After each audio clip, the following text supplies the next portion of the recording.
اهلا وسهلا بحضراتكم. انا دكتور احمد المصري، استشاري جراحه المناظير والسمنه. النهارده ضيفتي كريستين ما شاء الله من النماذج الجميله. احنا ما شاء الله 6 شهور تقريبا اولموست وصلنا اه للمثالي. ممكن بقى نحكي للناس الاكسبيرينس بتاعتنا، ممكن تقول لهم اللي انت عايزاه. انا اسمي كريستين. انا دخلت العمليه عند دكتور احمد كنت تقريبا حوالي 107 كيلو. ما كنتش متوقعه ان انا هنزل النزول ده، بس انا النهارده 71 كيلو ونص. ما شاء الله. العمليه انا مش اعلان والله، بس انا اكتر من انا عايزه اقول انه العمليه كانت سهله جدا. انا I recovered in no time. انا نزلت الشغل بعد العمليه ب3 ايام بالظبط. مشيت على كلام الدكتور بالظبط حرفيا. ما حسيتش، انا لا حسيت باحساس الترجيع، لا حسيت باحساس الحموضه، لا حسيت بتعب او وجع. الدنيا مشيت تمام.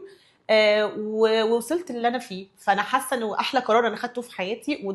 المتابعه بعد العمليه ده موضوع تاني خالص.